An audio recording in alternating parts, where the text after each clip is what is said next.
Guys, तो ये night of the seven kingdoms के एपिसोड 4 एंड 5 रिलीज हो चुके हैं। जैसा कि आपको पता होगा कि ये कहानी है 7 राज्यों के एक महान योद्धा की। अगर आपने इसके पहले वाले एपिसोड नहीं देखे हैं तो उनकी लिंक आपको डिस्क्रिप्शन में प्रोवाइड करा दी जाएगी। धीरे धीरे ये सीरीज लोगों को बहुत ज्यादा पसंद आती जा रही है क्योंकि ये रिलेटेड है गेम ऑफ थ्रोन्स से, और अगर आपने उसको देखा है तो आप इसकी हाइप को अच्छी तरह से समझ ही सकते हो। लास्ट एपिसोड में डंक एक लड़की को बचाने के लिए एरियन पर हमला कर देता है और उसकी वजह से उसके तो लग गए थे, लेकिन एग ने उसे आकर बचा लिया। अब राजघराने के आदमी पर हाथ उठाने वाले को कोई ऐसे कैसे छोड़ सकता है, इसलिए डंक को बंदी बनाकर एक जेल में डाल दिया जाता है। एंड तभी उसका हालचाल जानने के लिए एग आता है। डंक कहता है कि मुझे पता है कि तुम आयरन थ्रोन के वारिस हो और तुमने जो मेरे मजे लिए, यानी कि तुमने मेरे साथ में जो भी नौटंकी की वो एकदम बेकार थी, क्योंकि उसकी वजह से तुमसे मेरा विश्वास उड़ चुका है। तुम इतने खुदगर्ज हो कि तुमने मुझसे झूठ बोला और मेरा फायदा उठाया। एग कहता है कि हाँ, मैं मानता हूँ कि मेरी गलती है, लेकिन मेरे सामने ऐसी सिचुएशन क्रिएट हो चुकी थी जिनकी वजह से मुझे ये सब करना ही पड़ा। खैर कोई ना, मैं तुम्हें यहाँ से जल्दी बाहर निकलवाऊंगा। लेकिन डंक का गुस्सा फिर भी शांत नहीं होता, जिसे देखकर एग अपने टैस हुए बहाने लगता है। और एक्चुअल में इसका नेम एग नहीं होता, इसका नेम होता है एगोन। अब एग डंक से कहता है कि तुम्हें मेरे अंकल ने बुलाया है, वो तुम्हारी मदद करना चाहते हैं। तो डंक जल्दी से उसके पास में चला जाता है। दोनों के वहां पर पहुंचने के बाद में एगोन से उसके अंकल कहते हैं कि तुम्हें ऐसा नहीं करना चाहिए था, तुम्हें जब उस लड़की को बचाना ही था तो तुम्हें मेरे पास आना चाहिए था। तो एगोन कहता है कि काश सर डंक एरियन की और कस के लेते। यहाँ पर साफ क्लियर हो चुका था कि एगोन अपने बड़े भाई को बिल्कुल भी पसंद नहीं करता था। एगोन को यहाँ से भेज देने के बाद में उसके अंकल सर डंक से कहते हैं कि तुमने जो भी किया है वो बहुत ही गलत है, क्योंकि तुमने साई घराने के पोते पर हाथ उठाया है। डंक कहता है कि माय लॉर्ड, मेरी एक ही शपथ थी कि बेगुनाहों को बचाना। इसके बाद में डंक को सभा में फैसला करने के लिए ले जाया जाता है, जहाँ पर डंक कहता है कि मैं एक योद्धा हूँ और अपनी तरफ से मैं खुद ही लड़ूंगा। इस टाइम पीरियड में एक योद्धा अपने आप को सही साबित करने के लिए दूसरे योद्धा से फाइट कर सकता था, लेकिन एरियन इसके लिए मना कर देता है क्योंकि उसे पता था कि ये मुझे नींबू की तरह निचोड़ देगा। इसलिए वो इस फाइट से बचने के लिए दूसरी तरकीब को अपनाता है, जो होगी 7 योद्धाओं की फाइट, जहाँ पर आरोपियों को अपने 7 योद्धाओं को लेकर मैदान में उतरना होगा। एरियन का ये फैसला सुनने के बाद में उसके पिता बहुत ज्यादा गुस्से में आ चुके थे, क्योंकि वो ये फैसला डर कर ले रहा था। उसके पिता समझ चुके थे कि मेरा बेटा एकदम डरपोक है जो 7 योद्धाओं का सहारा ले रहा है। खैर अब फैसला हो चुका था और सर डंकन द टॉल को 7 योद्धाओं को इकट्ठा करना था, जो कि उसकी तरफ से साई घरानों के योद्धाओं से फाइट करेंगे। रात होने पर रेमन डंक को खाना खिलाने के लिए लेकर जाता है, जहाँ पर उसका भाई होता है और वो कहता है कि डंक, मैं तुम्हारे साथ हूँ और मैं तुम्हारी तरफ से लड़ूंगा। ये सुनकर डंक काफी खुश होता है, लेकिन अब भी उसे 5 योद्धा चाहिए थे। तभी यहाँ पर डेरोन आता है और अपनी बेगुनाही साबित करते हुए कहता है कि मैं उनकी तरफ से भले ही लड़ूंगा, लेकिन मैं तुम पर वार नहीं करूंगा, क्योंकि इसने अपने आप को बचाने के लिए डंक पर आरोप लगा दिया था कि वो ही एगोन को लेकर चला गया। खैर अब डेरोन कहता है कि मैंने एक विजुअल में देखा था जहाँ पर एक ड्रैगन जो इतना बड़ा था कि इस मैदान को भी ढक दे, वो तुम्हारे ऊपर गिरता है लेकिन तुम जिंदा बच जाते हो। डंक को उसकी बातों पर बिलीव नहीं हो रहा था, लेकिन क्या पता आगे चलकर कुछ ऐसा ही हो। रात गुजर जाने के बाद में एगोन किसी तरह 5 योद्धाओं को ले आता है, जिन्हें देखने के बाद में डंक काफी अच्छा फील कर रहा था। रेमन के भाई स्टेफन ने वादा किया था कि मैं मेरे अलावा एक और योद्धा लेकर आऊंगा, लेकिन वो ऐसा नहीं करता और वो कहता है कि मैं अब तुम्हारी तरफ से नहीं लड़ूंगा, मैं लड़ूंगा प्रिंस एरियन की तरफ से। ये देखकर रेमन बहुत ज्यादा गुस्सा हो जाता है और वो कहता है कि मुझे अभी योद्धा की शपथ दिलाइए, मैं आपकी तरफ से लड़ूंगा। लेकिन अब भी ये सिर्फ 6 योद्धा होते हैं और लड़ाई करने के लिए 7 योद्धाओं का होना बहुत ही जरूरी था,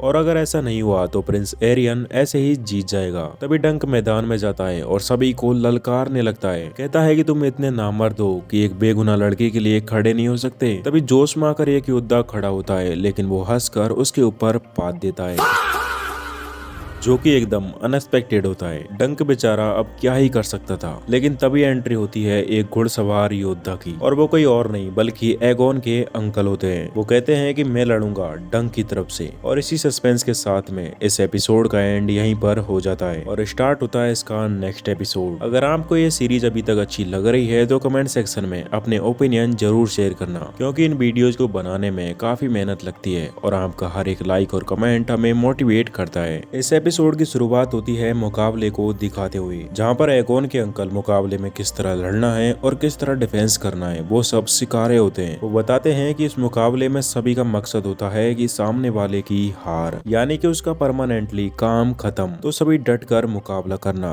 और वैसे भी राजघराने के योद्धाओं को मैं संभाल लूंगा, क्योंकि उन्होंने शपथ ली है कि साई खून को चोट नहीं पहुंचाएंगे। यहाँ पर माहौल इतना गर्म हो चुका था कि रेमन और डंक उल्टियाँ कर देते हैं। तभी एक योद्धा हंसकर कहता है कि देखो इन नौसिखिए योद्धाओं को। इसके बाद में एगोन सर डंक को भाला देता है। सभी योद्धा एक दूसरे पर हमला करने के लिए तैयार हो चुके थे। सभी योद्धा अपने घोड़ों को तेज दौड़ाकर एक दूसरे की तरफ बढ़ रहे होते हैं, क्योंकि उनका मकसद होता है सामने वाले को मिटाना। एगोन जोर से चिल्लाता है और डंक अपना घोड़ा लेकर दौड़ जाता है, लेकिन सामने वाले योद्धा का भाला उसकी ढाल को तोड़ते हुए उसके शरीर के अंदर घुस जाता है, जिसकी वजह से डंक बहुत ज्यादा घायल हो चुका था। और सामने वाला योद्धा कोई और नहीं बल्कि प्रिंस एरियन होता है। एंड वो रुकता भी नहीं है और अपना दूसरा हथियार लेकर सीधा डंक के ऊपर हमला कर देता है। इससे पहले कि डंक को समझ पाता, उसे जोर की मुंह पे लगती है, जिसकी वजह से वो ऊपर से धड़ाम से गिरता है। लेकिन तभी हमें डंक के पास्ट के बारे में बताया जाता है कि वो पहले कैसा था और उसने किस तरह से सरवाइव किया। हम एक मैदान को देख पाते हैं जहाँ पर एक लड़का छानबीन कर रहा होता है। ये एक ऐसी जगह होती है जहाँ पर साई योद्धाओं के बीच में फाइट हुई थी। ये लड़का कोई और नहीं बल्कि डंक होता है। तभी इसे एक राजघराने का योद्धा जख्मी मिलता है, जो कि एक घोड़े के नीचे दबा पड़ा था। वो कुछ बोलने की कोशिश करता है, लेकिन इसे कुछ समझ नहीं आती। तभी एक लड़की यहाँ पर आती है, जो कि इसकी ही दोस्त होती है। एंड तभी वो योद्धा टपक जाता है। ये दोनों यहाँ से कीमती सामान उठाते हैं ताकि उन्हें बेचकर उन्हें सिक्के मिल सके। ये जैसे अपने सामान को बेचने के लिए जाते हैं तो एक लड़का इन्हें परेशान करता है। तो ये लड़की बिना पता चले उस लड़के की शराब को चुरा लेती है और अपना सामान बेचने के लिए निकल जाते हैं। ये सिक्के इसलिए इकट्ठा कर रहे थे ताकि इस बेकार जगह से निकल सके।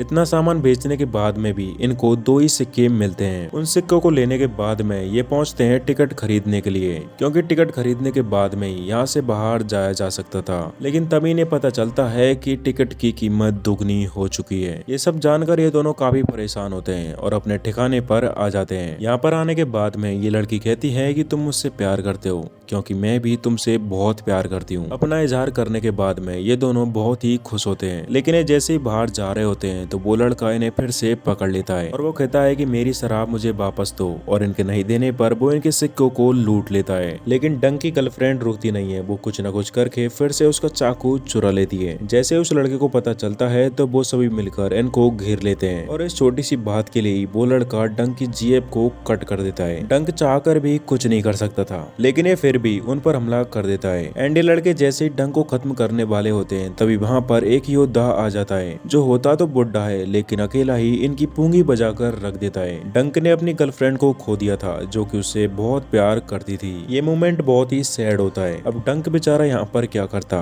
वो बुढ़ा जहाँ पर जाता ये भी उसका पीछा करने लगता, और ऐसे ही पीछा करते करते काफी दिन गुजर चुके थे। लेकिन डंक फिर भी हार नहीं मानता, और आखिर एक दिन उस बुढ़े योद्धा की नजर डंक पर पड़ जाती है। डंक काफी दिनों से भूखे पेट चलते चलते गिर पड़ा था, तो ये बुढ़ा योद्धा जोर से चिल्लाता है और कहता है कि उठो। और तभी हमें प्रेजेंट का सीन दिखाया जाता है, जहाँ पर डंक लगातार प्रिंस एरियन से फाइट कर रहा होता है। काफी चोटिल होने के बाद में भी डंक उसको बराबर की टक्कर दे रहा था। डंकन को काफी चोट लग चुकी थी, जिससे वो धीरे धीरे कमजोर पड़ रहा था। लेकिन वो आखिरी वाले बार में एरियन के सामान को ही काट देता है और खुद एक जगह बैठकर थोड़ी देर बाद में नीचे गिर जाता है। सभी लोगों को लग रहा था कि डंकन निपट चुका है, लेकिन एगोन जोर से चिल्लाता है और कहता है कि सर उठो। और थोड़ी देर बाद में डंकन उठता है और दोनों के बीच में फिर से फाइट शुरू हो जाती है, जिसमें डंकन एरियन की ऐसी हालत कर देता है कि वो कहता है कि मैं हार मानता हूँ और सभी के सामने अपना आरोप वापस लेता हूँ। डंकन को जीतने के बाद में उसको इलाज के लिए ले जाया जाता है, क्योंकि उसे युद्ध में बहुत ही गहरे घाव लगे हुए थे। तभी वहाँ पर व्हीलर टारगेरियन आता है, यानी कि एगोन के अंकल। वो कहते हैं कि मेरा पीछे से कवच उतार दो, मुझे कुछ ठीक नहीं लग रहा। लेकिन जैसे उनका ऊपर का कवच उतारा जाता है तो उनकी तो लग चुकी थी। ये देखने के बाद में डंकन रोने लगता है और कहता है कि सर ये सब मेरी वजह से हुआ है, मुझे माफ कर दो। खैर अब क्या, एपिसोड के साथ में उनका भी एंड हो जाता है। ये कहानी धीरे धीरे और भी ज्यादा इंटरेस्टिंग बनती जा रही है। इसका अगला एपिसोड हमें जल्दी देखने को मिलेगा, एंड जिसकी भी कमेंट पे सबसे ज्यादा लाइक होंगे उसे सीरीज के एंड में एक सरप्राइज मिलेगा। तब तक मिलते हैं नेक्स्ट वीडियो में। Good bye.